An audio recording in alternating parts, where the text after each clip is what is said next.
Kita hidup di zaman di mana kejahatan semakin beragam bentuknya. Seorang politisi termuda yang dulunya dipuji karena kepintaran dan visinya, akhirnya tertangkap karena korupsi dan menjadi koruptor termuda di Indonesia. Pada saat waktu yang sama, seorang ketua RT termuda mendengarkan keluhan warganya tentang jalan yang rusak. Lalu ia langsung turun tangan memperbaiki jalan tersebut. Allah menciptakan langit dan bumi dengan hak dan agar setiap jiwa diberi balasan setimpal dengan apa yang diusahakan serta mereka tidak akan dizolimi. Orang yang menjadikan hawa nafsunya sebagai Tuhannya akan dibiarkan sesat oleh Allah. Allah telah mengunci pendengaran dan hatinya serta meletakkan tutup atas penglihatannya. Lalu, siapakah yang mampu memberinya petunjuk setelah Allah? Dalam surat Al-Jasiyah ayat 21, Allah berfirman, apakah orang-orang yang berbuat buruk itu mengira bahwa kami akan menjadikan mereka seperti orang-orang yang beriman dan beramal soleh? Demikian dijelaskan bahwa setiap individu akan menerima balasan yang sesuai dengan apa yang diperbuatnya di dunia, jika mereka menjadikan nafsu sebagai Tuhan mereka.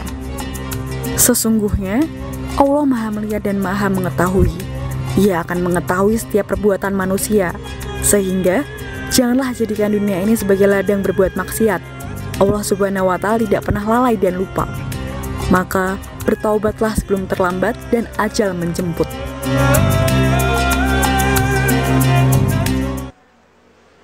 Astaghfirullah Rabbal baraya. Astaghfirullah minal khataya. Astaghfirullah Rabbal baraya. Astaghfirullah minal khataya. A'udzubillahi minasyaitonir rajim. Bismillahirrahmanirrahim. Assalamualaikum warahmatullahi wabarakatuh.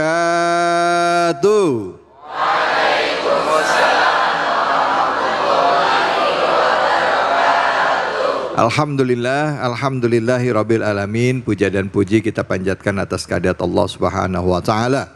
Tidak lupa kita berikan salawat dan salam kita kepada junjungan kita manusia yang mulia Nabi besar Muhammad sallallahu alaihi wasallam beserta keluarganya, sahabat dan umatnya yang setia hingga akhir zaman. Pada hari ini alhamdulillah kita semua dapat berkumpul bersama-sama bersilaturahim dalam program kesayangan kita Cahaya Hati Indonesia. Bicara mengenai pemimpin, tentunya pemimpin itu tidak hanya dipilih hari ini, tapi seorang pemimpin harus berproses. Kita lihat banyak orang-orang yang pada saat pemilu kita pilih datang hadir kepada kita, ya, menjanjikan satu hal yang benar-benar kita harapkan untuk bisa memberikan perubahan bagi bangsa kita. Tapi tidak sedikit juga yang tergelincir karena kekuasaan yang sudah didapatkan. Betul apa betul? Ada yang ketangkep karena korupsi, ada? Mana orangnya? Ada yang korupsi, tapi di satu sisi kita juga menyaksikan dalam minggu-minggu ini ada sebuah berita yang sedang viral, bapak-bapak, ibu-ibu sekalian dan juga pemirsa di rumah. Ketua RT anak muda, ya, begitu ada keluhan masyarakat langsung ditanggepin. Usianya juga masih di bawah dari 20 tahun, tapi ternyata anak muda nggak kalah. Di sisi lain ada juga anak muda politisi yang tertangkap sebagai koruptor termuda, ya. Ini jadi pelajaran buat kita semua, ya. Apa sih yang menyebabkan itu terjadi? Nah, makanya tema yang kita angkat adalah ketika nafsu menjadi Tuhan, mata dan hati menjadi buta. Dan yang akan kita kaji adalah surah Al-Jasiyah ayat 21 sampai 22 bersama dengan guru kita yang hadir bersama kita Al-Mukarram Al-Ustadz Alfian Hidayat. Assalamualaikum warahmatullahi wabarakatuh, Ustadz. Waalaikumsalam warahmatullahi wabarakatuh. Ustadz Alfian nih kayaknya serius banget ini pagi ini. Ya soalnya ibu-ibunya pada serius semua. Coba kalau nyengir sedikit. Iya. Pada tegang Ustadz masuk TV. Iya, biasa aja Bu, biasa aja. Iya, dandan habis subuh, ilokan masih tegang baik. Iya. Ustadz nih ngomongin tentang korupsi, ya. Tapi sebenarnya kita nggak ngomong korupsi, tapi nafsu. Ya, banyak orang yang ngaku beriman, tapi yang dipertuhankan malah nafsunya. Nah silakan Ustadz dengan kita mengkaji surah Al-Jasiyah ayat 21 hingga 22. Fadhol. Assalamualaikum warahmatullahi wabarakatuh. Waalaikumsalam warahmatullahi wabarakatuh. Bu, Ya, ada pantun nih. ya, Haji Sulam ke kota Mekah. cakep. Yang jawab salam, mudah-mudahan hidupnya tambah berkah. Amin. Haji Sulam makan nanas. Cakep. Yang jawab salam, mudah-mudahan utangnya biar pada lunas. Amin. Ketahuan yang aminnya paling kencang. Bismillah walhamdulillah. Alhamdulillahillazi an'ama alaina bini'matil iman wal islam. Wa nusalli wa nusallimu ala khairil anam sayyidina wa maulana Muhammadin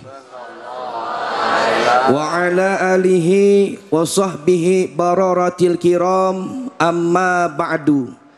Segenap para pemirsa Cahaya Hati Indonesia iNews TV yang mudah-mudahan semuanya dalam keadaan sehat walafiat.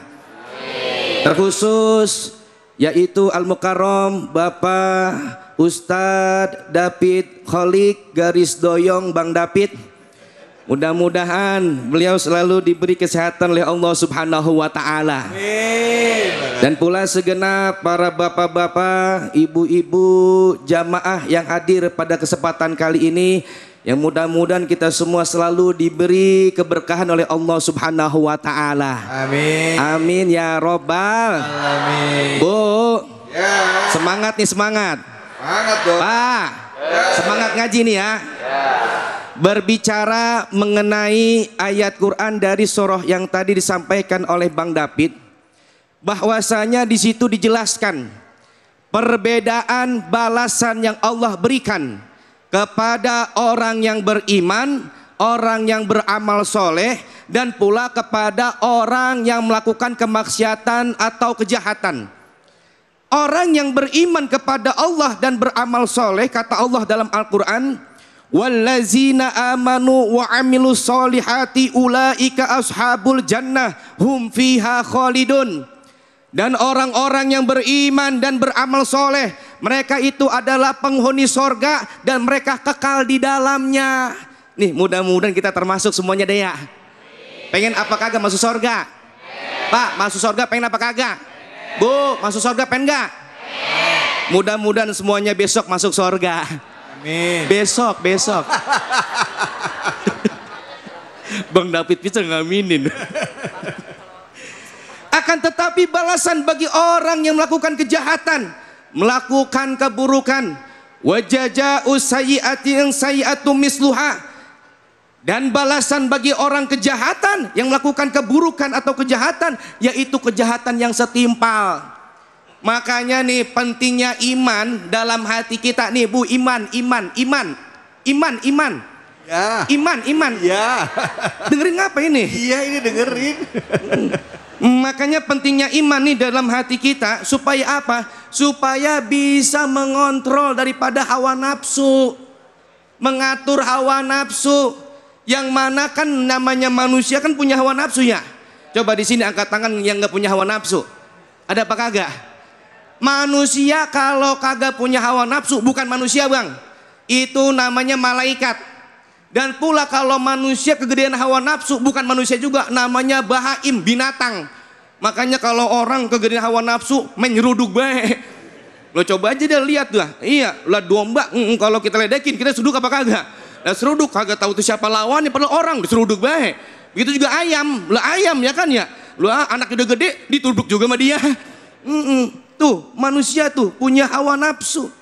Makanya tatkala manusia sudah dikendalikan oleh hawa nafsunya, bisa menyebabkan manusia tersebut buta mata, buta hati, sehingga apapun akan dia lakukan. Enggak peduli itu hak atau batil, enggak peduli itu benar atau salah. Kalau kata orang sini bilang, nu penting beteng sebe. Do you understand? Yes. Naon artinya nu penting beteng sebe? Yang penting perut kenyang. Yang penting apa yang dia inginkan dapat dia capai. Begitu. Kalau udah dikendalikan oleh hawa nafsunya. Duitnya banyak, hartanya melimpah, belum cukup-cukup juga. Makanya kan ada pesan, orang kalau yang namanya ngejar dunia itu diibaratkan kayak minum air laut.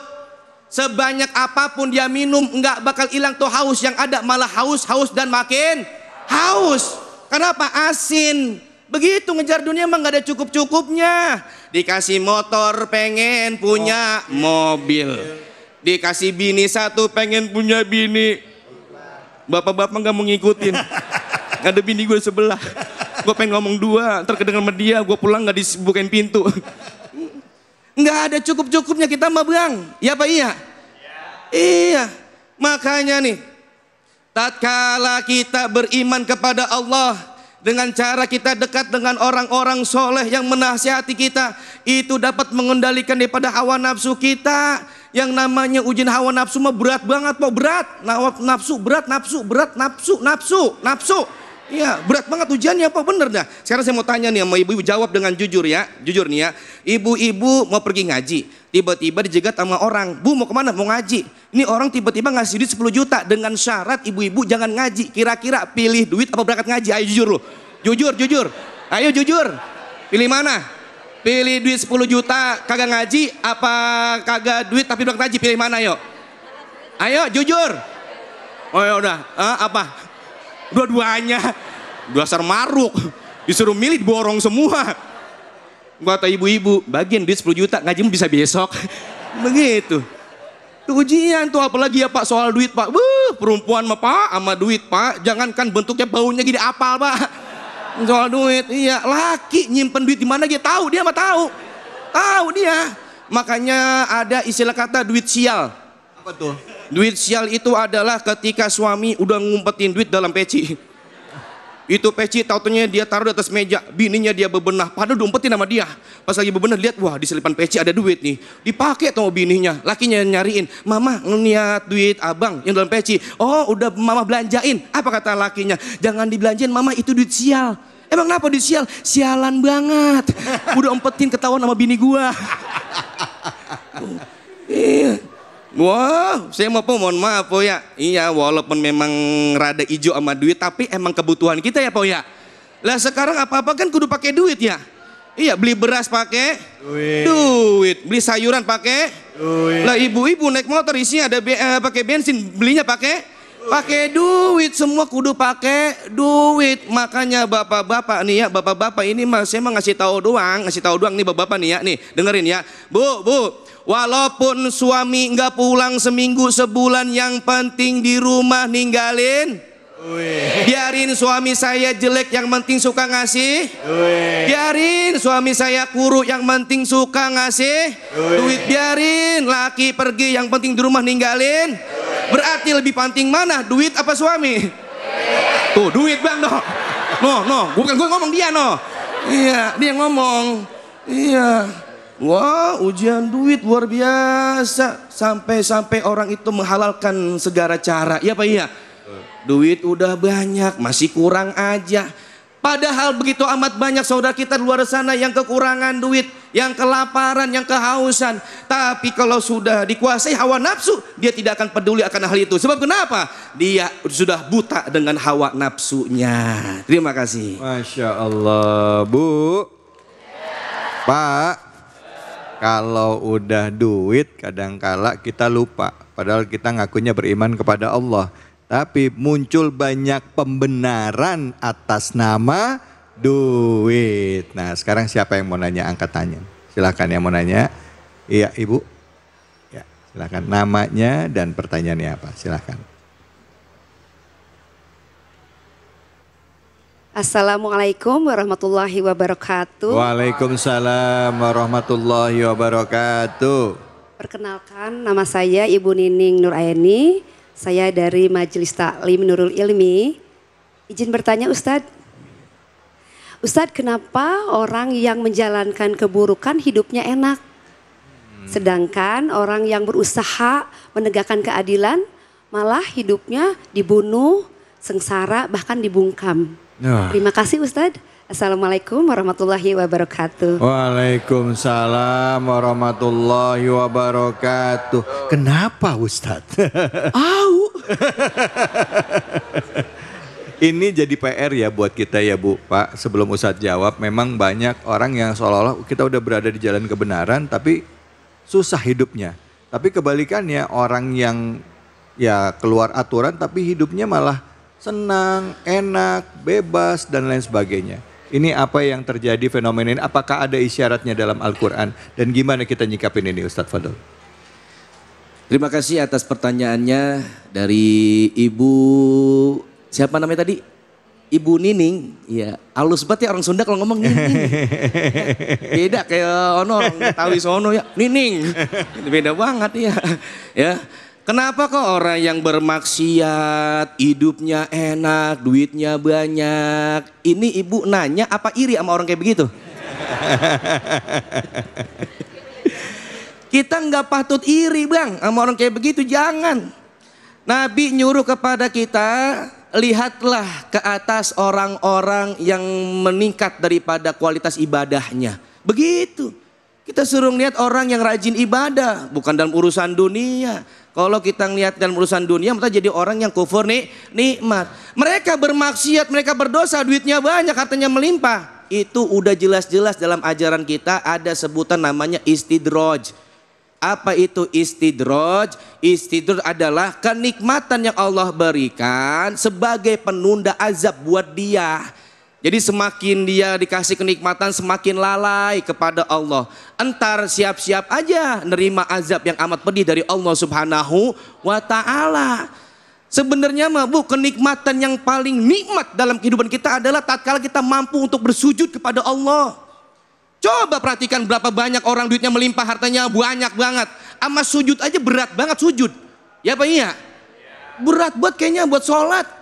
Tapi kita masih mampu untuk melaksanakan sholat, mampu melaksanakan sujud, menyembah Allah. Itu kenikmatan yang tiada bandingannya bang daripada harta dan pula seluruh dunia sisinya bang. Gak ada. Makanya bersyukur kita masih bisa sujud. Jangan pakai iri sama orang yang banyak duitnya. Jangan pakai iri, jangan. Emang dia usahanya beda sama kita. Iya, lah dia mau duitnya banyak. Lah mungkin dia merajin kayaknya duitnya. Lah beberapa iri sama orang yang duitnya banyak. Lalu ketidur mulu. Gimana mau banyak duit? Nah iya, semua kan tergantung pada usaha kita. Tapi patutlah iri kita kepada siapa? Kepada mereka yang ahli ibadah. Makanya ini luar biasa nih ngaji kayak begini Bu. Mohon maaf, ini orang-orang pilihan yang datang kayak begini. Orang pilihan ini. Karena zaman sekarang buat ngaji itu rada berat. Zaman sekarang. Iya, buat ngaji rada berat, buat sholat ujiannya banyak banget. Kadang-kadang ibu-ibu ketika waktu udah masuk waktu zuhur, wudhu mah nih, tiba-tiba main HP lagi, scroll. Nah iya, lah wudhu dari jam 12, sholat zuhur 2:30. Ada gitu apa kagak? Ada. Mana orang mana? Iya wudhu dari jam segitu loh, sholat 2:30. Pas lihat, ya Allah, iya 2:30, buru-buru sholat ngetrek. Allah. Ya Allah, ujiannya kan berat banget. Apalagi kalau tengah hari sinetron dia tayang ya kan ya, kadang-kadang itu mak-mak pas giliran iklan dia gelar sejadah depan TV. Ditanya sama anaknya, lah mama ngapain tuh gelar sejadah depan TV? Mumpung lagi iklan. Ngeri ketinggalan. Entar nak kalau misalnya udah mau tayang, bilangin emaknya, itu emaknya sholat zuhur depan TV. Allahu Akbar, rakaat pertama, kedua masih iklan, ketiga masih iklan, pas giliran mau rakaat keempat kata anaknya, mama film udah mulai, dia buru-buru dah. Ya Allah tuh. Luar biasa bang. Iya, padahal nih kita nih Allah ciptakan kita ini semua untuk apa? Untuk beribadah kepada Allah Subhanahu wa ta'ala. Ya. Dan pula mereka yang meninggal dunia, mereka yang mati dalam menegakkan kebenaran, emang mereka pengennya kayak begitu. Bukan hanya zaman sekarang Bu, bukan. Zaman Nabi udah kejadian kayak begitu. Nabi Muhammad diperintahkan daripada hijrah oleh Allah. Emang kenapa? Kan mau dibunuh sama orang kaum kafir Quraisy. Digantikanlah tempat tidur baginda Nabi oleh siapa? Sayyidina Ali. Itu anak muda yang soleh. Di situ ada Sayyidina Abu Bakar. Abu Bakar yang menemani Rasulullah. Itu anak muda yang soleh. Coba anak muda zaman sekarang. Lah iya, situ ada Abu Bakar orang tua ya kan ya. Situ Sayyidina Ali anak muda. Kata Abu Bakar, kamu gantiin ya, ntar kamu dibunuh. Apa kata anak muda sekarang? Lah situ aja yang tuaan daripada saya. Iya kalau sekarang. Ya kan? Soleh itu luar biasa. Kenapa? Matinya mereka bukan mati hina, tapi matinya orang yang menegakkan kebenaran, keadilan. Mereka matinya dalam keadaan mulia. Masya Allah. Sallu ala Nabi Muhammad. Memang kalau kita bicara kalau tadi kan seolah-olah orang yang rajin beribadah nggak ada orang yang sukses. Saya juga mau bilang bahwa sebenarnya nggak begitu juga. Ada juga orang yang rajin ibadah, Allah kasih harta berlimpah. Itu jadi ujian juga buat beliau. Dengan kualitas ibadahnya, dikasih harta berlimpah, mau nggak dia memanfaatkan hartanya untuk membantu saudara-saudaranya. Jadi ini mau dilurusin. Memang ada juga orang yang nggak ibadah, tapi hartanya juga berlimpah. Ya, rezekinya nggak berhenti-berhenti, mobilnya mewah, sholat nggak pernah, zakat nggak pernah, sodakoh nggak pernah, tapi pengen masuk sorga. Ada yang begitu ada? Baik, kita akan lanjutkan lagi. Bicara mengenai kemampuan kita menahan hawa nafsu dan jangan sampai hati kita akhirnya menjadi membatu karena hawa nafsu ini. Hanya di sini, di Cahaya Hati Indonesia. Alhamdulillahirabbil alamin. Kita kembali lagi di program kesayangan kita, Cahaya Hati Indonesia.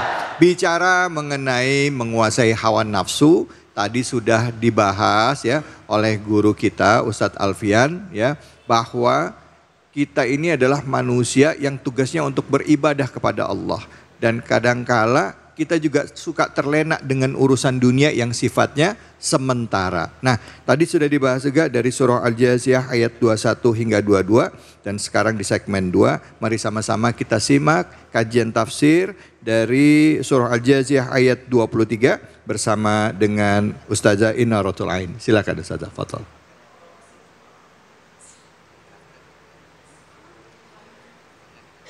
Assalamualaikum warahmatullahi wabarakatuh.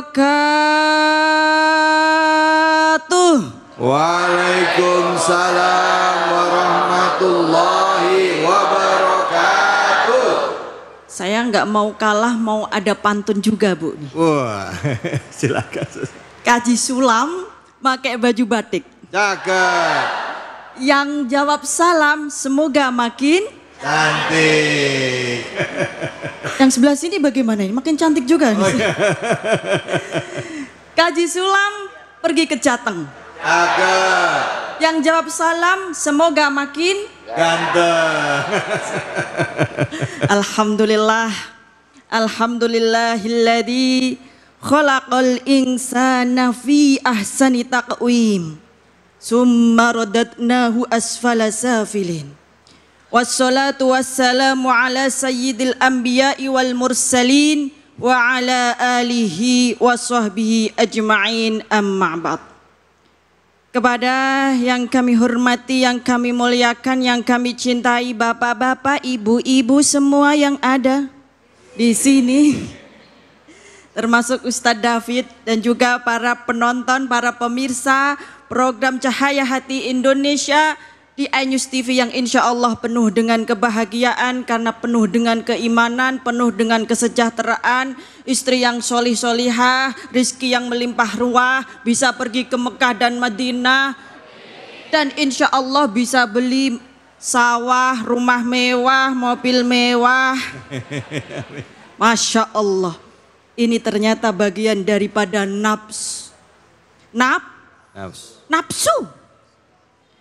Ternyata ibu-ibu, pembahasan pada kesempatan kali ini itu adalah mengenai bagaimana kita menguasai hawa nafsu. Kira-kira enak menguasai hawa nafsu atau enak menguasai istri atau suami?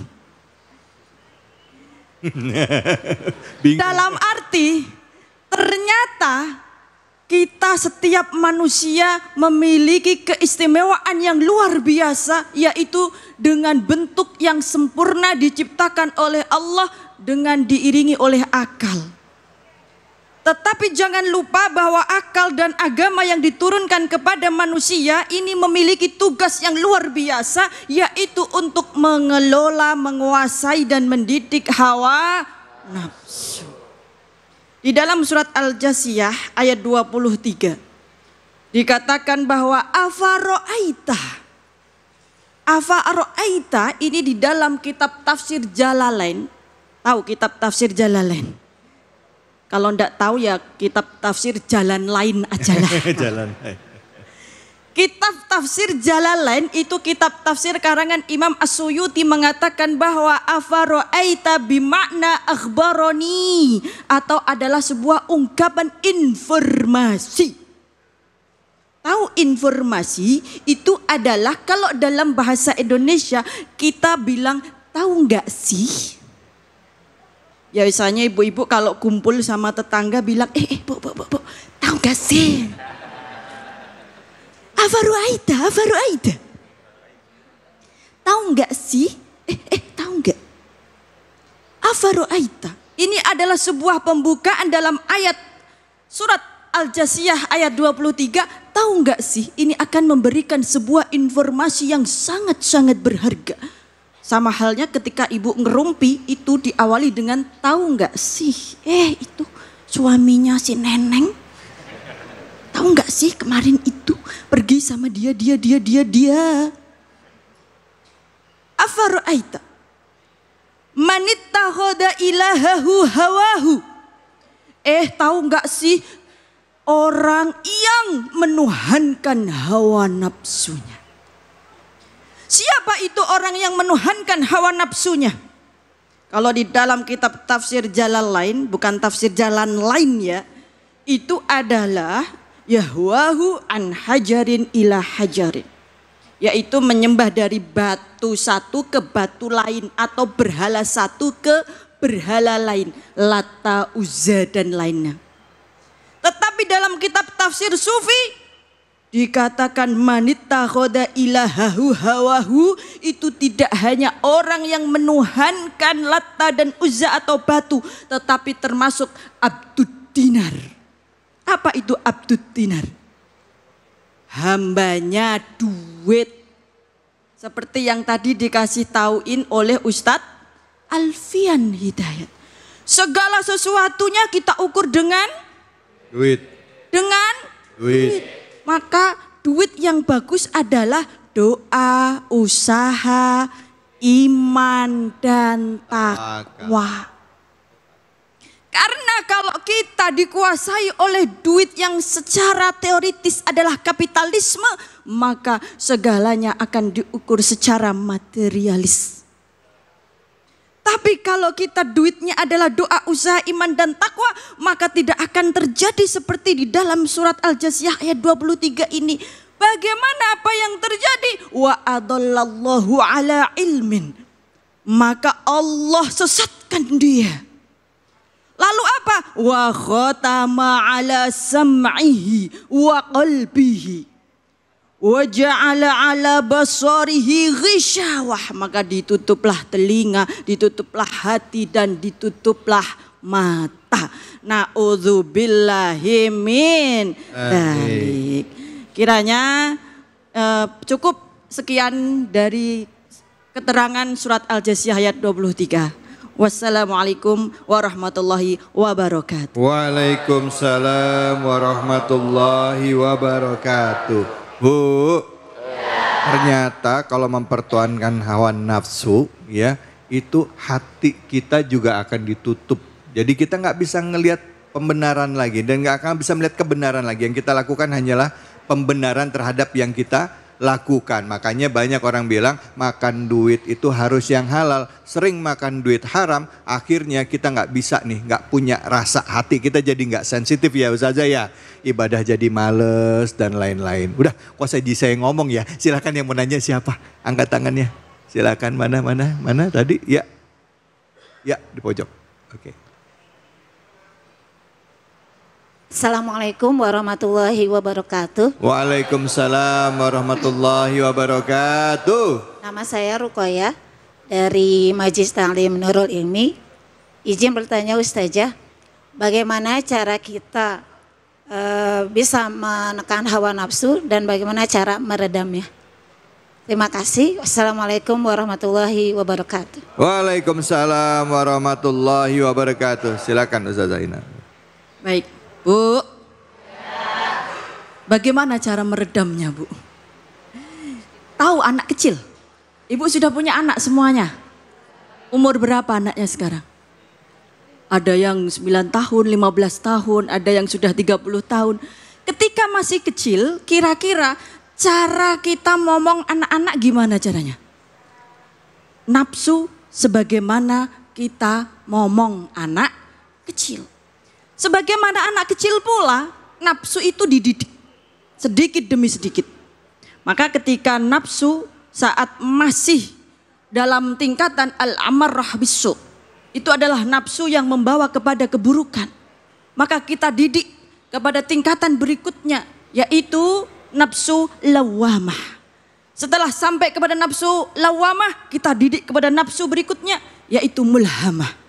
Setelah dari mulhamah, kita didik kepada nafsul mutmainnah yang di dalam surat dalam juz 13 dikatakan wa ma ubarri'u nafsi innan nafsa la ammaratum bisu'i illa ma rahima rabbi.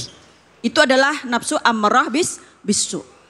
Tapi ketika sudah sampai pada nafsul mutmainnah, maka ya ayyatuhan nafsul mutmainnah irji'i ila rabbiki radiyatan mardiyah fadkhuli fi ibadi wadkhuli jannati. Caranya gimana mendidiknya? Dengan berpuasa, dengan banyak-banyak zikir, dengan membuat lingkungan yang positif. Alhamdulillah. Alhamdulillah. Tadi Ustazah kan bicara nafsu itu tadi ada nafsu amarah, ya, amarah bisu, terus ada lagi lawamah, terus mulhamah, yang terakhir adalah nafsun mutmainnah. Pertanyaan saya, sekarang kita ada di nafsun yang mana nih? Itu belum berakhir, Ustadz. Belum berakhir ya? Masih ada nafsu rodiyah, marudiyah, dan kamilah. Nah, nanti dijelasin ya Ustazah ya, biar jelas. Habis sering dengar sih Ustazah, saya dengar nih mulhamah apa ya, terus juga tadi lawamah apa, amarah apa, terus tadi apa yang terakhir dua tadi Ustazah? Mutmainnah, rodiyah, marudiyah, rodiyah, mardiyah, kamilah. Kamilah, Masya Allah. Kayak nama orang semua ya Bu ya itu tadi. Patona. Patona.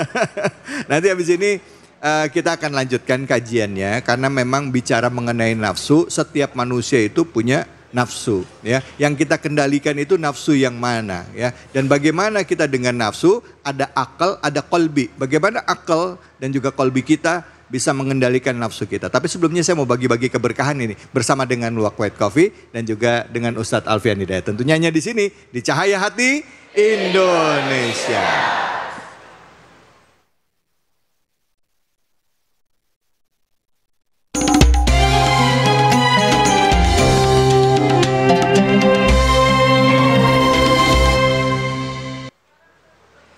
Assalamualaikum warahmatullahi wabarakatuh. Waalaikumsalam warahmatullahi wabarakatuh.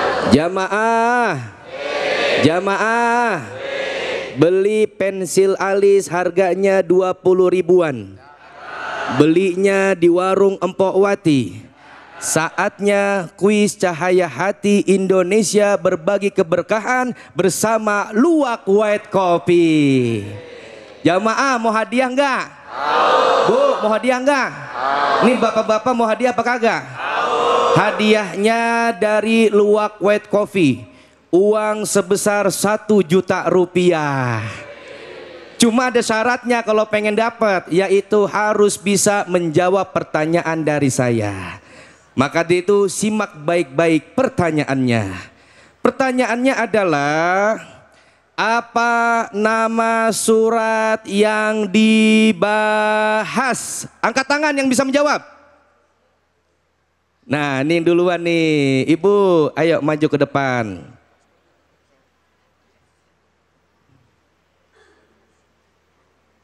Ayo Ibu, ini pegang mic-nya. Ya, perkenalkan Ibu, namanya siapa?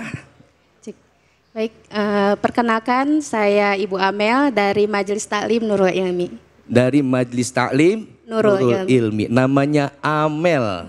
Ya, silakan Ibu, jawab pertanyaan tadi sudah saya sampaikan. Jawabannya apa? Surat Al-Jatsiyah. Bener apa enggak Bu? Bener gak? Apa jawabannya surah? Ya, maka dari itu selamat buat Ibu Amel mendapat hadiah uang sebesar 1 juta rupiah dari Luwak White Coffee dipotong pajak. Mudah-mudahan manfaatnya Bu Amel ya. Dan pula semua para pemirsa jangan kemana-mana, masih ada segmen berikutnya pembahasan lebih menarik. Tetap di Cahaya Hati Indonesia.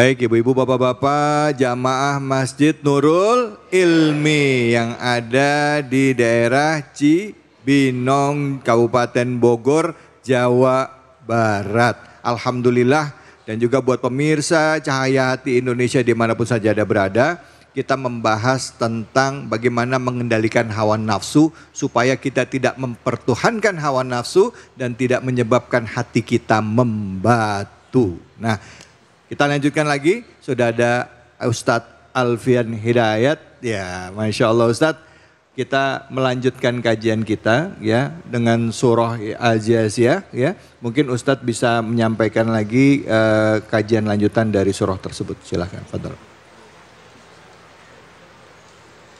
Assalamualaikum warahmatullahi wabarakatuh. Waalaikumsalam warahmatullahi wabarakatuh. Bismillah walhamdulillah. Assalatu wassalamu ala rasulillah Sayyidina Muhammad ibni Abdillah wa ala alihi wa sahbihi wa mawalah. La hawla wa la quwata illa billahil aliyyil azim. Amma ba'du. Segenap para pemirsa Cahaya Hati Indonesia iNews TV dan pula segenap para bapak-bapak, ibu-ibu jamaah Masjid Nurul Ilmi yang mudah-mudahan kita semua diberkahi oleh Allah Subhanahu wa taala. Amin. Ini masih pada kuat-kuat Bu? Wah. Pak masih kuat Pak? Alhamdulillah. Kita lanjutkan mengenai hawa nafsu. Bahwasanya dalam lanjutan ayat tersebut yang mana di surah tersebut di ayat ke-24 dan 25 yang mana kita membantah ada orang yang berpendapat bahwasanya setelah kehidupan dunia itu selesai begitu saja. Padahal kita meyakini ada kehidupan setelah kehidupan di dunia, yaitu kehidupan di alam akhirat. Iya apa iya? Ini kan kita sekarang ini berada di alam yang keberapa? Berapa? Kedua. Kedua. Saya mau tanya dulu dah. Allah menciptakan alam ada berapa? Halo. Allah, Rabbi, ini nanya pada pelegok semua. Mau jawab Ustadz, cuman takut salah. Makanya udah kayak cupang.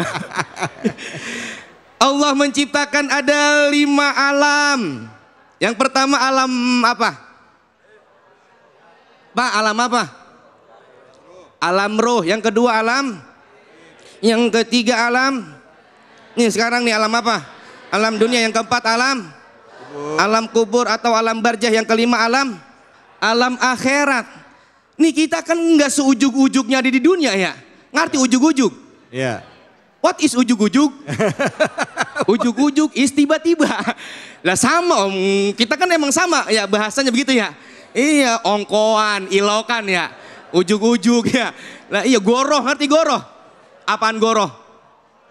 Oh sobat komplek.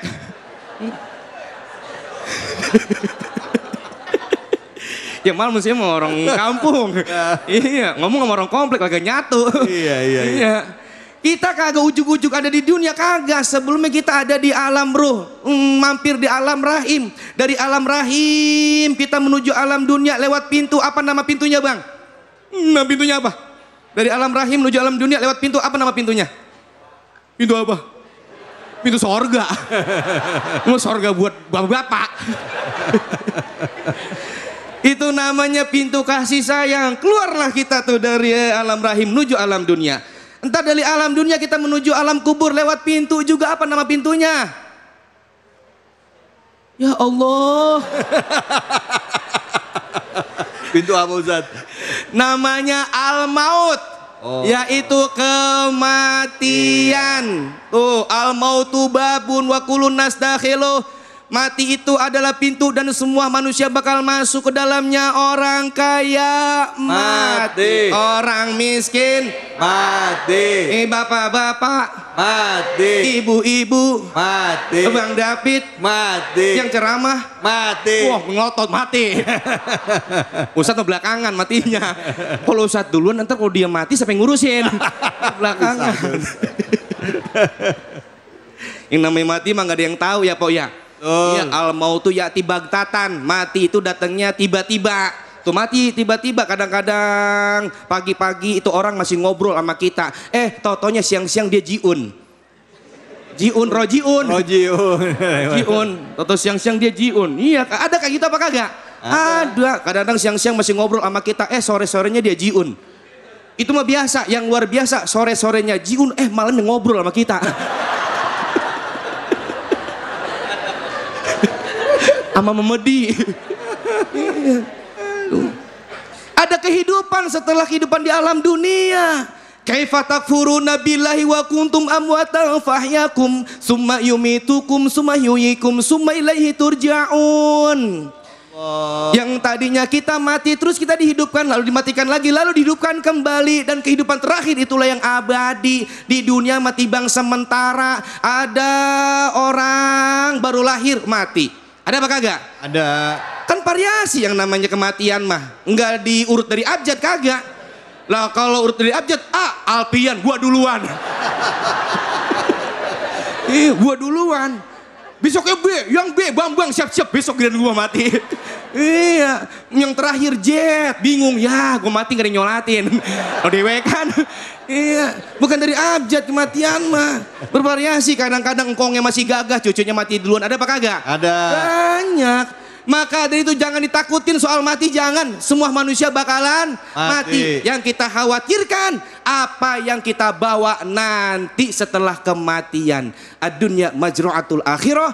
Dunia ini ladang untuk kita hidup nanti di alam akhirat. Perbanyak amal soleh, tingkatkan iman kita kepada Allah. Insya Allah hidup kita selamat dunia dan akhirat. Amin. Masya Allah Bu. Pak. Kematian adalah pasti. Nah, apa yang kita siapkan untuk menghadapi kematian? Bekalnya apa? Udah siap belum? Bu? Pak? Udah siap belum? Mau jawab siap takut langsung dijemput ya kan gitu. Pada jawab ada. Ya Allah ya Rabbi, Masya Allah, Masya Allah. Silakan yang mau bertanya angkat tangannya. Iya, oke. Nama dan pertanyaannya Ibu. Assalamualaikum warahmatullahi wabarakatuh. Waalaikumsalam warahmatullahi wabarakatuh. Perkenalkan, saya Ibu Ois Kikin Sakinah dari MT Nurul Ilmi. Izin bertanya Ustadz. Ya, silakan Ibu. Saya mempunyai kenalan. Anak ini tidak mau mengurus bapaknya yang sakit karena dulu bapaknya ini sering memukul dirinya dan ibunya serta main perempuan Ustadz, lalu tidak menafkahinya. Apakah ini azab dari seorang ayah yang selalu mengikuti hawa nafsu dan zolim kepada keluarganya? Terima kasih Ustadz. Assalamualaikum warahmatullahi wabarakatuh. Waalaikumsalam warahmatullahi wabarakatuh. Tadi secara khusus, kalau secara umum ada orang tua yang pada saat masa mendidik anaknya dia memilih tidak mendidik anaknya ya. Bahkan ada yang melakukan KDRT, begitu anaknya gede bilang kok kamu nggak ngurusin bapak, kamu anak durhaka. Nah yang kayak gini-gini banyak nih Ustadz. Nah kalau sampai sakit anaknya nggak ngurusin, apakah itu azab buat orang tersebut? Silakan Ustadz Fadl. Terima kasih atas pertanyaannya Ibu Eis yang selalu tenang. Iya, Ibu Sakinah kan? Ibu Sakinah. Ya, Sakinah kan? Ya, Sakinah. Ya tenang terus udah. Gak bakal pernah kacau enggak? Sakinah. Iya, Sakinah. Pokoknya kalau waktu dulu beliau menikah doain mudah-mudahan keluarga Sakinah, nama saya Sakinah. Ini tadi pertanyaannya bahwasanya ada seorang anak nggak mau ngurusin bapaknya. karena bapaknya zolim sama keluarganya ya, KDRT, suka main perempuan, ini bapaknya jelek amat ya. Nggak ada cakep-cakepnya pisan romannya. Udah mau zolim, KDRT, main perempuan juga, nggak ngasih nafkah. Waduh, belangsak udah tuh orang. Belangsak udah. Bahwasanya walaupun tuh orang tua ya, ini kadang-kadang nih kita memahami mengenai durhaka itu cuman sekedar seorang anak kepada bapak atau ibu ya. Padahal kalau bicara durhaka, ketika bapak atau ibu tidak mendidik, tidak mengurusi anaknya, itu pun dikatakan orang tua yang durhaka. Orang tua yang zolim. Sama siapa? Sama anaknya. Padahal yang namanya anak itu kan titipan yang luar biasa dari Allah Subhanahu wa Ta'ala. Tatkala yang dihadapi oleh si orang tua tersebut, si bapak tersebut, anaknya ogah ngurusin. Ya siapa tahu itu bagian daripada azab atau daripada balasan yang Allah berikan kepada si bapak itu. Namun akan tetapi ujian bagi seorang anak adalah ujian berbakti kepada orang tua. Jikalau si anak tersebut walaupun bapaknya zolim sama dia, zolim sama ibunya, zolim sama keluarganya, ini si anak mampu berbakti kepada bapaknya, maka ini anak akan mendapat tingkatan yang tinggi dari Allah Subhanahu wa Ta'ala. Sebab kenapa? Sejelek-jeleknya itu dia tetap bapak dia.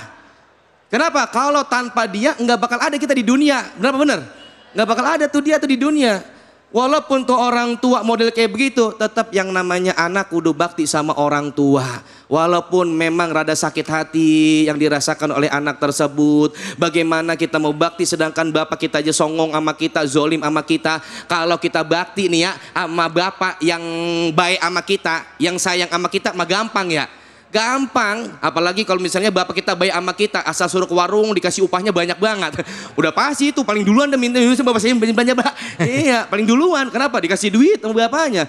Tapi berbakti sama orang tua yang zolim itu yang luar biasa. Kalau bisa mampu dia bakti sama orang tua yang sudah zolim sama dia, akan Allah angkat derajatnya. Masya Allah. Tapi kalau misalnya kita balas zolim lagi boleh nggak sih Ustadz? Jangan.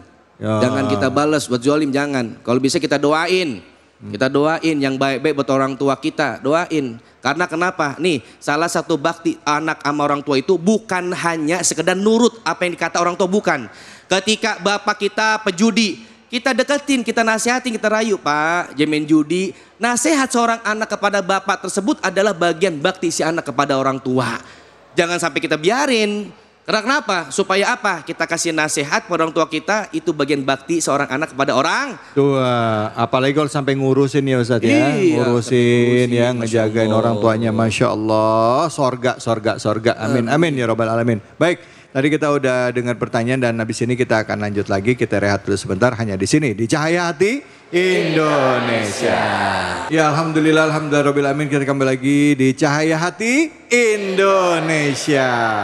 Buat semuanya yang tadi sudah menyimak kajiannya, surah kita yang kita bahas adalah surah Al-Jaziyah ya, dan sekarang ini yang akan kita bahas adalah surah Al-Jaziyah ayat 25 hingga 28. Kembali lagi hadir bersama kita guru kita Ustazah Inaratul Ain. Silakan Ustazah, fadhal. Bu, Ibu, Pak, Bapak, masih sehat? Masih semangat? Masih punya duit? Karena ternyata nafsu itu mudah berubah-ubah. Itulah nafsu. Nafsu itu mudah berubah, mudah bosan. Makanya sulit bagi nafsu untuk istiqomah. Pagi tempe, sore dele, tahu. Jadi sekarang cinta, besok benci. Sekarang buruk, besok cakep. Salah. Iya. Iya benar ya. Jadi berubah-ubah terus. Nafsu itu akan terus berubah. Makanya kalau kita menyikapi orang lain itu nggak usah saklek. Artinya kalau benci, besok tuh kalau dia bisa berubah jadi tergila-gila sama kita. Betul. Sekarang tergila-gila sama kita, besok bisa benci. Karena itu berlaku pada nafsu. Ketika seorang manusia masih bertingkah laku menggunakan nafsunya, maka dia akan mudah goyah, mudah berubah. Makanya kehidupan pun itu step by step. Di dalam surat Al-Jasiyah ayat 26 dikatakan kulillahu yuhyikum summa yumitukum summa yajma'ukum ila yaumil qiyamati la raiba fi walakinna aktsarahum la ya'lamun. Maka kulillah, katakanlah Allah, segala sesuatunya bersumber dari Allah. Kalau kita mau ngapa-ngapain dari Allah. Mau seneng orang harus karena, mau benci orang harus karena, mau marah-marah sama suami atau istri harus karena, mau marahin suami istri karena Allah. Marah-marah karena Allah. Benci kemaksiatan karena Allah. Jika kita sudah melangkah karena Allah, maka insya Allah segala sesuatunya akan tetap stabil. Makanya orang-orang yang bisa istiqomah itu adalah orang yang sudah bisa mengelola hawa nafsunya, yang meyakini bahwa kulillah, katakanlah bahwa Allah yuhyikum. Yuhyikum itu adalah yang menghidupkan kalian semua. Dalam tafsir sufi dikatakan makna yuhyikum tidak hanya menghidupkan secara fisik, tetapi menghidupkan hati. Menghidupkan secara fisik jelas kita lahir dari mana, Bu? Dari ibu, rahim ibu. Jadi yang bikin anak siapa? Ibu atau bapak? Kolaborasi. Allah ya, kolaborasi. Kalau yang bikin anak itu ibu atau bapak, mungkin anak-anaknya ibu udah ganteng, cantik, pinter, hidungnya mancung, kulitnya putih. Tapi kenyataannya anak-anak kita banyak yang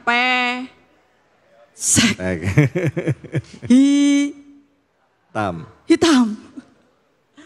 Nah, maka ternyata semuanya dari Allah, termasuk yang menghidupkan, walaupun itu dikatakan min nutfatin, dari air mani. Tetapi itu sejatinya adalah dari Allah. Yang menghidupkan hati, semangat juga Allah. Makanya ketika kita dikuatkan untuk sholat, dikuatkan untuk melakukan kebaikan, itu ucapkanlah alhamdulillah. Jangan mengklaim, alhamdulillah aku bisa sholat tetapi sombong sama tetangganya. Para ahli jamaah. Kalau sama yang gak jamaah sinis, ada yang seperti itu, Bu? Ada. Padahal itu kekuatan dari Allah. Ahli sedekah menghina-hina bagi orang yang meminta-minta. Padahal yang memberikan kekuatan sedekah siapa? Allah. Maka kita harus benar-benar yakin bahwa kulillahu yuhyikum, yang menghidupkan, wa yumitukum, dan mematikan, wa yajma'ukum ila yaumil qiyamah, dan nanti kita semua akan dikumpulkan di hari kiamat. Masya Allah. Baik, terima kasih banyak Ustazah. Bu, Pak, akhir-akhirnya, ujung-ujungnya adalah menghadapi kematian dan nanti kita akan dihisap.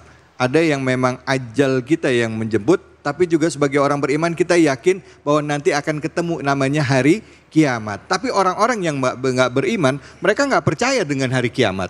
Mereka nggak percaya bahwa nanti akan dibangkitkan lagi. Nah, orang-orang seperti ini yang tadi di dalam surah Al-Jasiyah ayat 27 hingga 30 tadi mengingatkan bahwa Allah nantang, kalau kamu nggak bisa nih, ditunjukin nih ya, bahwa nanti kamu akan dibangkitkan, kamu akan dihidupkan dan akan dimintai pertanggungjawaban atas apa yang dikerjakan. Bu, ini ngeliatin saya serius banget atau ngantuk ini? Jujur. Silakan, kalau tadi ibu-ibunya yang nanya, bapak-bapaknya silakan angkat tangannya Pak. Yang mau nanya siapa? Oke. Nama dan pertanyaannya. Bismillah, Assalamualaikum warahmatullahi wabarakatuh. Waalaikumsalam warahmatullahi wabarakatuh. Perkenalkan, saya Gozi. Ustazah izin bertanya, bagaimana cara bertaubat misalkan kita sudah korupsi, menjegal orang karena kita haus kekuasaan dan bermain dengan cinta atau pasangan. Terima kasih Ustazah. Assalamualaikum warahmatullahi wabarakatuh. Luar biasa. Ustadz Gozi, boleh diri sebentar Ustadz? Boleh mic-nya, mana mic-nya tadi? Ya. Itu pertanyaannya pengalaman pribadi apa gimana? Berat banget pertanyaan. Udah itu aja, nggak mau nambah lagi? Cukup, silakan Ustaz. Makasih Ustaz. Maksudnya mau nambah pengalaman lain? Oh iya, jangan. Jadi alhamdulillah ya, ternyata banyak pelaku korupsi, banyak pelaku penjegal, dan banyak pelaku perselingkuh. Nah, dan mungkin perlu kita cerahkan para pelaku-pelaku tersebut. Di sini ada mungkin yang tanya enggak kan ya? Nggak usah. Oh, kita nggak mau wakili. Nggak bakal jawab juga Ustaz. Jadi baik, ketika kita mau bertaubat itu sudah sangat umum sekali, yaitu dengan taubatan nasuha. Apa itu taubatan nasuha? Yaitu taubat yang kapok-kapok, bener-bener kapok, enggak kapok, lombok. Kapok, lombok. Jadi kalau kita mau taubat itu ada beberapa step. Yang pertama yaitu perlu mengakui kesalahan tersebut, menyesalinya dulu. Kira-kira Bapak Ghazi sudah menyesali belum? Jadi para pelaku korupsi, penjegal dan tukang bercinta dengan pasangan lain maksudnya ya, bukan pasangannya sendiri. Itu perlu untuk menyesal terlebih dahulu. Menyesal, menyadari, mengakui. Kalau ibarat gelas yang penuh tuh dikosongkan dulu tuh, dibersihin. Iya. Ya. Nah, setelah itu tahap yang kedua yaitu meminta ampun kepada Allah. Beristighfar, memohon ampunan, meminta maaf kepada pihak-pihak terkait. Jika korupsi, yang dikorupsi duitnya istri, ya minta maaf sama istri. Yang dikorupsi duitnya anak, minta maaf sama anak. Yang dikorupsi duitnya rakyat, yang minta maaf sama rakyat Indonesia. Yang dikorupsi duitnya Bang David, enggak apa-apa. Nah, di situ harus meminta maaf dulu, ya, meminta maaf, beristighfar kepada pihak-pihak terkait dan tentunya memohon ampunan kepada Allah Subhanahu wa Ta'ala. Yang ketiga, berjanji untuk tidak mengulanginya lagi dengan niatan yang tulus. Nah, benar-benar enggak akan dilakukan lagi. Ini komitmen pada diri sendiri. Kalau sudah kapok ya kapok aja, jangan kapoknya karena ketahuan baru kapok. Tapi harus benar-benar dari dalam dirinya yang mau berjanji, berkomitmen untuk tidak melakukannya lagi. Baru kemudian yang keempat yaitu mengembalikan hak-hak jika ada hak-hak yang kita ambil dari orang lain. Termasuk tadi ya, kalau bentuknya adalah korupsi maka harus minimal mengembalikan. Kalau nggak bisa dikembalikan, ini kembalikannya ke siapa? Sedekahkan sebanyak-banyaknya dengan amal yang baik. Ditutup dengan amalan-amalan yang baik. Karena apa? Innal hasanati yudhibnas sayyiat. Allah. Maka sesungguhnya kebaikan-kebaikan itu akan mengaburkan, menghilangkan perbuatan yang buruk yang telah dilakukan. Maka yang merasa sudah penuh dengan maksiat, sekarang saatnya untuk bertaubat. Kita tutup dengan langkah taat kepada Allah Sang Penerima taubat. Amin Allahumma. Amin. Amin ya Robbal alamin. Ustazah, tapi sekarang ini bukan cuma masalah korupsi aja, uang yang kita makan yang bisa membuat hati kita jadi batu. Bahkan cara kita mencari uang pun itu juga jadi masalah. Banyak orang yang cari uang dari judi online, ya, dari riba dan lain sebagainya. Nah, apalagi kemarin nih rame di dalam persidangan, ya, ada orang yang terlibat judi online. Pertanyaannya nih saja ya, terlibat judi online, uangnya itu banyak masuk ke dia, tapi uangnya itu dipakai buat ibadah, bahkan mengibadahkan 47 orang, memberangkatkan ibadah. Nah, itu gimana hukumnya tuh Ustazah? Uang yang dia, apakah itu maksud dia untuk mengembalikan uang kepada masyarakat atau gimana? Nih maaf ya Ustazah, ini coba cari pembenaran terhadap apa yang dilakukan, sekaligus juga coba mencari apakah cara seperti itu salah atau benar sih. Karena banyak orang yang bilang, alah nggak apa-apa, yang penting kan duitnya gue bagi-bagi buat orang banyak. boleh nggak di dalam Islam seperti itu? Tapi nanti jawabnya Ustazah ya. Buat Anda yang tunggu jawabannya nanti setelah ini kita akan bahas jawabannya seperti apa, bagaimana Islam memandang ini hanya di sini di Cahaya Hati Indonesia. Sallu ala Nabi Muhammad sallallahu alaihi wasallam. Baik, di kesempatan terakhir ini, segmen terakhir, kami akan langsung berikan kesempatan kepada bapak-bapak dan ibu-ibu untuk bertanya. Tadi pertanyaan saya simpen dulu ya. Nanti setelah menjawab pertanyaan bapak-bapak dan ibu akan dijawab oleh guru-guru kita. Silahkan yang mau bertanya, bapak atau ibu angkat tangannya boleh? Baik, ibu ya. Assalamualaikum warahmatullahi wabarakatuh. Waalaikumsalam warahmatullahi wabarakatuh.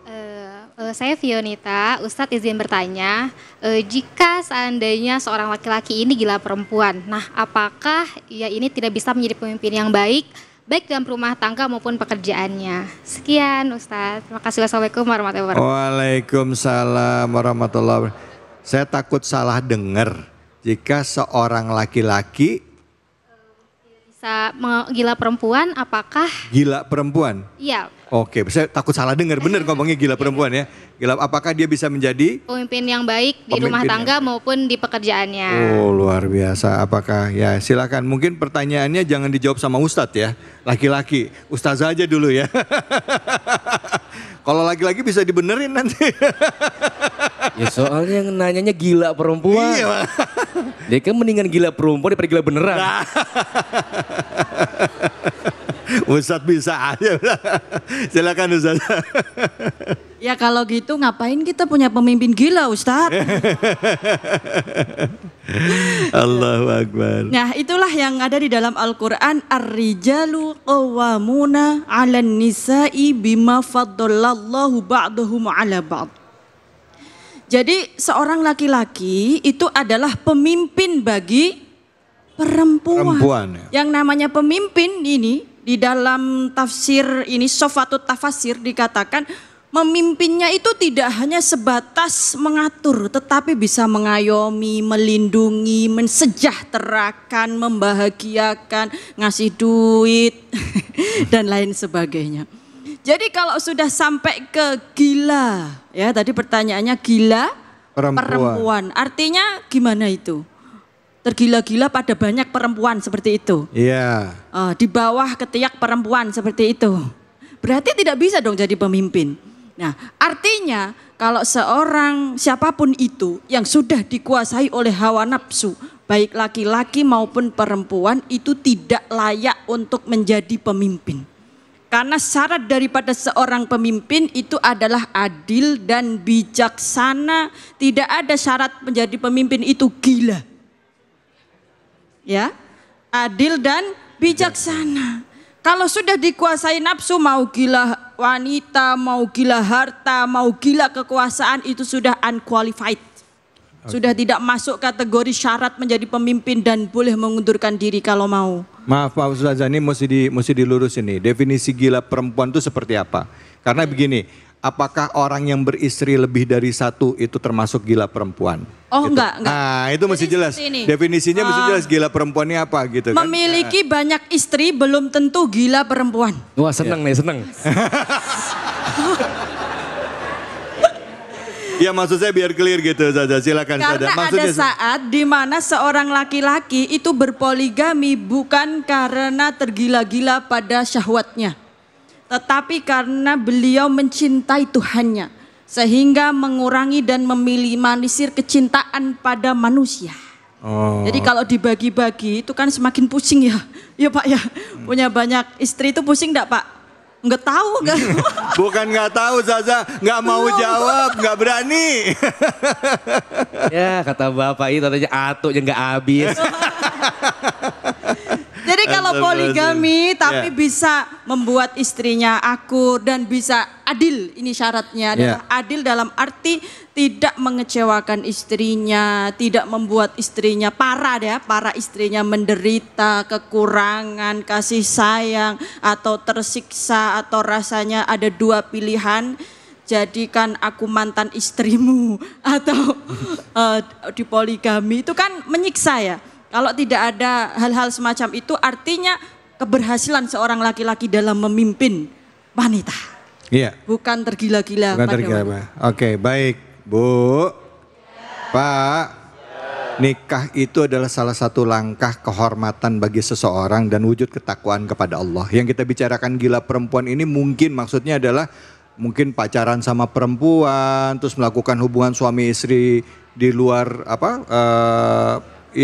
ibaratnya ya belum nikah tapi sudah melakukan hubungan suami istri dan lain sebagainya. Zina ya, melakukan zina dan lain sebagainya, itu mungkin definisi dari gila perempuan. Tetapi dalam Islam tetap ya yang terbaik adalah satu istri. Cuman kalaupun ada 2, 3 pasti kasusnya kondisional ya. Satu Bang David. Satu saya alhamdulillah.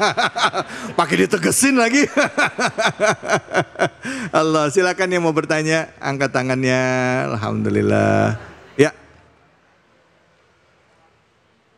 Assalamualaikum warahmatullahi wabarakatuh. Waalaikumsalam warahmatullahi wabarakatuh. Izin bertanya Pak Ustadz, Ustazah, saya Patia dari Masjid TKM Nur Ilmi. Ya. Saya sebelumnya pernah memergoki seseorang berbuat kejahatan seperti menuduh orang lain atau bahkan korupsi, namun saya tetap diam saja. Apakah saya termasuk orang yang berdosa dan akan diadili oleh Allah, Ustadz Ustazah? Ya. Terima kasih. Assalamualaikum warahmatullahi wabarakatuh. Waalaikumsalam warahmatullahi wabarakatuh. Silakan Ustadz, fadol Ustadz Alfian. Ini saya yang jawab ini. Iya ini Ustadz. Apa nggak yang tadi aja? Maunya. Ini soalnya nih pertanyaan rada serem juga. Iya. Ya, mergokin orang yang berbuat jahat, diem aja. Apakah dosa, kan begitu ya? Iya. Ya padahal kan amar ma'ruf nahi munkar itu kan bukan hanya tugas daripada pemimpin saja. Bukan hanya tugas pendakwah saja. Bukan hanya tugas daripada aparat saja. Ini tugas kita semua yang menyampaikan yang baik, mencegah daripada kemunkaran. Makanya tatkala diri kita melihat daripada sebuah kemunkaran, Nabi nyuruh nih, rubahlah dengan apa? Dengan tangan. Ya, biadih, dengan tangan, yaitu dengan kekuasaan. Makanya tugas pemimpin itu luar biasa beratnya. Kalau nanti di kampung dia yang dia pimpin ada kemaksiatan tapi nggak ditegur lah, ntar ditanya dia tuh, tanggung jawabnya luar biasa nanti di hadapan Allah Subhanahu wa Ta'ala. Kita nggak punya kekuasaan, bilisan dengan apa nih? Dengan lisan, nyampein, Pak jangan begitu ya, jangan ngelakuin kayak gitu, itu kagak baik. Itu tugas kita tuh. Kalau nggak bisa juga, kita nggak mampu juga dengan lisan, dengan apa? Dengan hati. Akan tetapi kalau dengan hati itu selemah-lemahnya iman. Yang terpenting jangan kita biarin. Karena kenapa? Ada 100 orang di kampung tersebut, yang 20 orang maksiat, yang 80 orang ahli ibadah. Akan tetapi yang 80 orang ahli ibadah ini ngediemin yang 20 orang ini, nanti ketika Allah turunkan azab semuanya kebagian. Semuanya Bang. Walaupun tuh orang ahli ibadah, sholatnya rajin, tapi ngebiarin di dekat rumahnya itu banyak yang maksiat. Tapi ketika nanti Allah turunkan azab, itu kena semua. Apabila nih yang ahli ibadah tersebut negor udah, ngasih tahu udah, emang rada susah dibilanginnya, maka nanti akan Allah lindungin orang soleh tersebut daripada azab Allah Subhanahu wa Ta'ala. Jadi tetap harus diingetin. Harus diingetin. Harus, itu tugas Kalau kita misalnya itu. kita mau ngingetin tapi takut dipecat Ustadz. Takut dipecat? Iya. Udah bingung dah. Lah ini kan banyak kayak di kejadian di kantor-kantor ya, yang mungkin pimpinannya ngasih contoh kayak gimana, mau ngingetin pimpinan, waduh nama gue dicatat ini udah katanya gitu. Iya, tapi kan itu pasti udah dari hati kan. Iya. Tadi hati udah punya pengen negor tapi kayaknya enggak mampu, ya kan dengan ucapan. Makanya kalau pakai hati itu selemah-lemahnya iman. Tapi itu sudah menjadi bagian ada iman kita walaupun lemah begitu Bang David. Iya, baik Ustadz. Walaupun misalnya ikut nikmatin juga gitu Ustadz gitu. Jangan. Jangan nggak boleh ya, nggak boleh ya. Saya protes tapi saya ngambil, jangan sampai lupa sama saya. Bisa aja Ustadz. Baik, tadi pertanyaan saya belum dijawab sih sebenarnya tadi Ustadz ya, Ustazah. Gimana tuh sama orang yang melakukan ibadah, apa ibaratnya gini, dia dapat uang korupsi atau uang dari judi online, tapi dia gunakan untuk memberangkatkan orang melakukan ibadah, misalnya untuk umroh dan lain sebagainya. Itu gimana konsepnya kayak gitu Ustadz? Boleh nggak kayak gitu? Wala talbisul haqqa bil batil. Jangan kau campur adukan yang hak dengan yang batil. Makanya yang namanya batil mah nggak bakal bisa nyatu sama yang hak, nggak bakalan. Dia bisa nyampe sedekah, bahkan sampai ngebantu bangun masjid, itu bukan karena niat hatinya, karena keterpaksaan supaya terlihat orang dermawan. Rata-rata orang yang melakukan daripada perbuatan yang zolim seperti halnya korupsi, ngambil hak orang lain, itu bertolak belakang dengan hatinya untuk bersedekah. Kenapa? Enggak bakal bisa nyatu kebaikan dengan keburukan. Itu ngapusin dosa dia nggak Ustadz dengan kayak gitu? Enggak bisa ngapusin dosa. Duit hasil boleh nyolong, boleh nyuri, boleh maksiat, dipakai buat ibadah, itu seperti nyuci baju pakai air kencing. Udah kayak wudhu pakai air kencing, sah apa kagak? Enggak sah, enggak bakal diterima oleh Allah Subhanahu wa Ta'ala. Ya. Dan bagaimana nasib itu orang tuh, kan gak tahu ya. Kalau nggak tahu namanya nggak tahu, nggak apa-apa. Kalau tahu, lah jangan diterima. Iya, contohnya, nih kamu saya umrohin, ini duit hasil korupsi. Ah, daripada saya ntar umroh saya kagak sah, mendingan mentahnya aja. Bohong, sama aja. Baik, Masya Allah. Terima kasih banyak guru-guruku. Alhamdulillah Rabbil Alamin, ibu-ibu, bapak-bapak sekalian, jamaah ini dimanapun saja Anda berada. Tadi kita sudah mendengarkan ya kajian dari guru-guru kita ya mengenai bagaimana caranya kita menguasai hawa nafsu. Pentingnya bagi kita untuk mengontrol hawa nafsu supaya hidup kita bahagia dunia dan akhirat. Bahwa semua yang kita ambil di dunia nggak akan pernah kita bawa sampai al-akhirat nanti. Yang dipertanggungjawabkan adalah amal soleh kita. Perbanyak bekal kita sehingga nanti insya Allah Allah bisa masukkan kita, diizinkan kita masuk dalam surganya Allah dan dosa-dosa kita digugurkan. Amin ya Rabbal Alamin. Nah, untuk itu di penghujung acara mari sama-sama kita berdoa. Semoga Allah beri keberkahan, kemudahan bagi kita dan diberikan kebaikan bagi kita semua. Untuk itu silakan Ustadz Alfian untuk memimpin doa. Fadhol. Bismillahirrahmanirrahim. Alhamdulillahi Rabbil Alamin. Hamdan na'imin, hamdan syakirin, hamdan yuwafi ni'amu yukafiu mazidah. Ya Rabbana lakal hamdu kama yanbaghi li jalali wajhikal karim wa li azimi sultanik. Allahumma salli ala Sayyidina Muhammad wa ala ali Sayyidina Muhammad. Allahumma sallimna min afatid dunya wal akhirah wa fitnatihima innaka ala kulli syai'in qadir. Allahumma sallimna min afatid dunya wal akhirah. Ya Allah, selamatkanlah kami semua ya Allah dari keburukan dunia dan keburukan akhirat. Wa min fitnatihima, dan dari fitnah keduanya ya Allah. Allahumma aghnina bil ilmi wa zayyina bil hilmi wa akrimna bit taqwa wa jammilna bil afiyah. Allahumma inna nas'aluka ilman nafi'an wa amal mutaqabbalan wa rizqan wasi'an. Allahumma ighfir lana wa li walidina warhamhum kama rabbawna shighara. Rabbana atina fid dunya hasanah wa fil akhirati hasanah wa qina azabannar wa adkhilnal jannata ma'al abrar. Ya aziz ya ghafar ya rabbal alamin, walhamdulillahi rabbil alamin. Amin ya rabbal alamin. Terima kasih banyak guru-guruku, terima kasih banyak semuanya. Semoga Allah beri keberkahan bagi kita semua. Saya undur diri. Wabillahi taufik wal hidayah. Assalamualaikum warahmatullahi wabarakatuh. Sallallahu ala Muhammad.